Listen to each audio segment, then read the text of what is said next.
पितृदेवो भव च मातृदेवो भव। जैसा मैं नीतू पांडे चुपचाप सबका स्वागत करती हूँ। इस कथा का वर्णन स्कंद पुराण में मिलता है।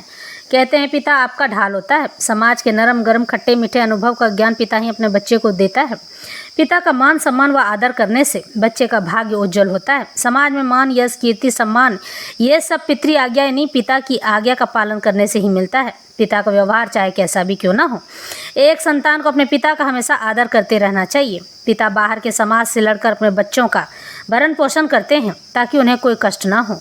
और कहते हैं ना कि पिता का सम्मान करने पर बृहस्पति ग्रह मजबूत होते हैं। बृहस्पति ग्रह मजबूत होने पर मनुष्य ज्ञानवान व बुद्धिमान होता है। अब आते हैं मातृदेवो भव। ये बात कहने की आवश्यकता तो नहीं है, लेकिन हर बच्चा अपने माता के महत्व को जानता है।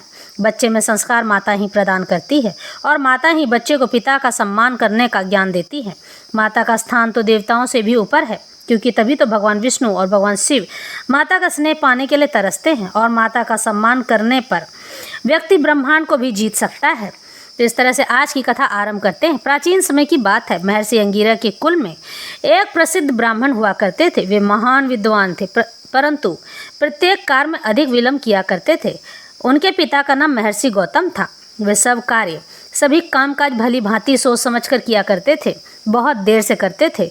उनके द्वारा चिरकाल में लंबे समय तक कार्य सिद्धि होने के कारण वे सभी लोगों में चिरकारी कहे जाने लगे, यानी कि लंबे समय के बाद कार्य करने वाले।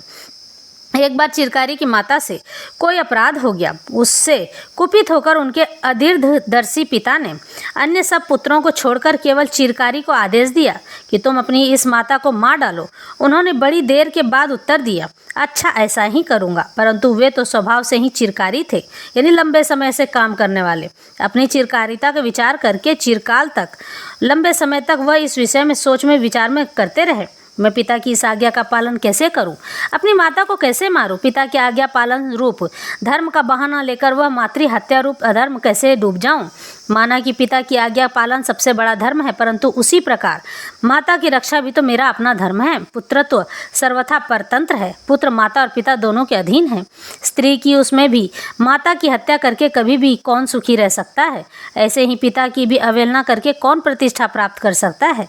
पुत्र के लिए यही उचित है कि पिता की अवहेलना न करे, साथ ही उनके लिए माता की रक्षा करना भी उचित है। शरीर आदि जो देने योग्य वस्तुएं हैं उन सबको एकमात्र पिता देते हैं, इसलिए पिता की प्रत्येक आज्ञा का पालन करना चाहिए। पिता की आज्ञा का पालन करने वाले पुत्र के पूर्वकृत पातक भी धुल जाते हैं, पहले के पाप भी धुल जाते हैं। पिता स्वर्ग है, पिता धर्म है और पिता सर्वश्रेष्ठ तपस्या है। पिता के प्रसन्न होने पर सब देवता प्रसन्न हो जाते हैं। यदि पिता प्रसन्न है तो पुत्र के सब पापों का प्रायश्चित हो जाता है, वह सब प्रकार के बंधनों से मुक्त हो जाता है। पुत्र के स्नेह से कष्ट पाते हुए पिता उसके प्रति स्नेह नहीं छोड़ते।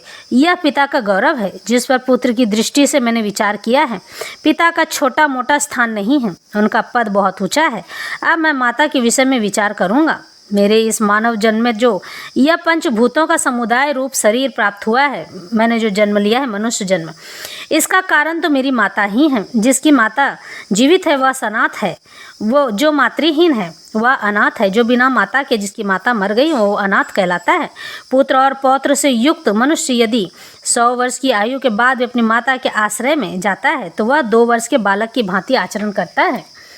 पुत्र समर्थ हो, यानी कि काम के लायक हो, या असमर्थ हो या उसके लायक ना हो, दुर्बल हो या फिर पुष्ट हो, या फिर माता उसका विधिवत पालन करती है। माता के समान कोई तीर्थ नहीं है, माता के समान कोई गति नहीं है, माता के समान कोई रक्षक भी नहीं है, तथा माता के समान कोई प्याऊ भी नहीं है। माता अपने गर्भ में धारण करने के कारण धात्री है, देने वाली, जन्म देने वाली होने से जननी है। अंगों की वृद्धि करने के कारण अम्बा है। वीर पुत्र का प्रसव करने के कारण वीर प्रसू कहलाती है। शिशु की शुश्रूषा करने से, यानी उसे स्तनपान कराने से शक्ति कही गई है, तथा सदा सम्मान देने के कारण उसे माता कहते हैं। मुनि लोग पिता को देवता के समान समझते हैं, परंतु मनुष्यों और देवताओं का समूह माता के समीप भी नहीं पहुंच सकता, उनके पास भी नहीं भटक सकता है, माता की बराबरी नहीं कर सकता है। पतित होने पर गुरुजन भी त्याग देने के योग्य माने गए हैं, परंतु माता किसी प्रकार भी त्याज्य नहीं है, उनको त्यागा नहीं जा सकता है। कौशिकी नदी के तट पर स्त्रियों से हुए राजा बलि की ओर वह देर तक देखती रही। केवल इसी अपराधवश पिता ने मुझे अपनी माता को मार डालने का आदेश दिया है। चिरकारी होने के कारण वे इन्हीं सब बातों पर अधिक समय तक विचार करते रहे, लेकिन उनकी चिंता का अंत नहीं हुआ। इसी समय उदार बुद्धि वाले मेघातिथि यानी चिरकारी गौतम दुखी हो आंसू बहाते हुए इस प्रकार चिंता करने लगे, अहो पतिव्रता नारी का वध करके मैं पाप के समुद्र में डूब गया हूँ, अब कौन मेरा उद्धार करेगा। मैंने उदार विदार विचार वाले चिरकारी को बड़ा शीघ्रता से वह कठोर आज्ञा दे दी थी। यदि यह सचमुच चिरकारी हो तो मुझे पाप से बचा सकता है। चिरकारिक तुम्हारा कल्याण हो। यदि आज भी अपने नाम के अनुसार तुम चिरकारी बने रहे तभी वास्तव में चिरकारी हो। बेटा, तुम आज मुझे अपनी माता को तथा मेरे द्वारा उपार्जित तपस्या को बचाओ। चिरकारक, तुम पातक और भय से अपनी माँ की रक्षा करो। इस प्रकार अत्यंत दुखित हो चिंता करते हुए गौतम मुनि चिरकारी के पास आए। वहां आकर उन्होंने अपने पुत्र चिरकारी को माता के पास बैठे देखा। चिरकारी पिता को अपने समीप आया देख बहुत दुखी हुए और हथियार फेंककर पिता के चरणों में मस्तक रखकर वे उन्हें प्रसन्न करने की चेष्टा करने लगे। मेघातिथि पुत्र को पृथ्वी पर मस्तक कर पड़े और को जीवित पाकर बड़े प्रसन्न हुए। जब पुत्र हाथ में हथियार लेकर खड़ा था तब भी माता ने ऐसा नहीं समझा कि वह मुझे मार ही डालेगा। अब उसे पिता के चरणों में पड़ा देख माता यह विचार करने लगी कि इसने हथियार उठाने की जो चपलता की थी, यानी इसने जो हथियार उठाया तो उसी के डर से पिता के भय से छिपा रहा है। उसके बाद पिता ने बड़ी देर तक पुत्र की ओर देखा, देर तक उसका मस्तक सूंघा, चिरकाल तक उसे दोनों भुजाओं में कसकर छाती से लगाए रखा लंबे समय तक, और अंत में कहा, बेटा तुम चिरंजीवी रहो। मेघातिथि बड़ी देर तक प्रसन्नता में डूबे रहे। फिर पुत्र से इस प्रकार बोले, चिरकारिक तुम्हारा कल्याण हो, तुम्हारी आयु चिरस्थायिनी हो। सौम्य, तुमने चिरकाल तक विलंब करके जो कार्य किया है उसके कारण मुझे इस समय अधिक समय तक दुखी नहीं होना पड़ा है। उसके बाद प्रसिद्ध विद्वान मुनिश्रेष्ठ गौतम ने गाथा गान किया जो इस प्रकार है, चिरकाल तक विचार करके कोई मंत्रणा स्थिर करे, स्थिर किए हुए मंत्र परामर्श को चिरकाल के बाद छोड़े। यानी कि बहुत समय तक, जो लंबे समय तक मंत्र जाप करता है, चिरकाल में किसी को मित्र बनाकर उसे चिरकाल तक धारण किए रहना उचित है। यानी कि कुछ काज ऐसे होते हैं जो विलंब करने पर अति फल देते हैं, यानी कि जैसे मंत्र साधना। लेकिन वहीं अगर किसी को दंड देना हो तो बहुत देर तक सोचना नहीं पड़ता है। यानी कि शत्रु, अपने शत्रु को कभी भी पास में देखो तो ज़्यादा सोचो मत, और वहीं अगर किसी निर्दोष को दंड देना पड़े तो सोच समझ कर ही दंड देना चाहिए। इसी बात को यहाँ समझाया जा रहा है। ऐसा कहकर स्त्री और पुत्र के साथ गौतम मुनि शांति को प्राप्त हुए, उन्हें शांति मिली। उसके बाद चिरकाल तक, लंबे समय तक तपस्या करके उन्होंने दिव्य लोक प्राप्त किया। यह बात मैंने उन सर्वगुण संपन्न ब्राह्मणों के समक्ष वहाँ कही।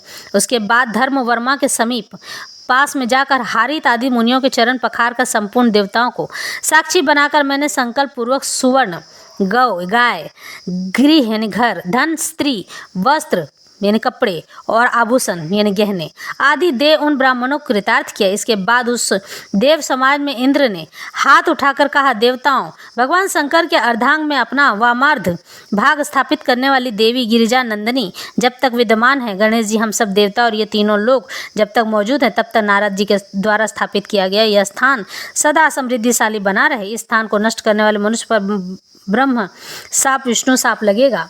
इस तरह से तब सबने प्रसन्न होकर ऐसा ही हो, ऐसा ही हो, इस प्रकार कहा। इस प्रकार मेरे द्वारा स्थापित किए हुए स्थान में महर्षि कपिल ने कपिल नामक स्थान की संस्थापना की। उसके बाद सब देवता देवलोक को चले गए।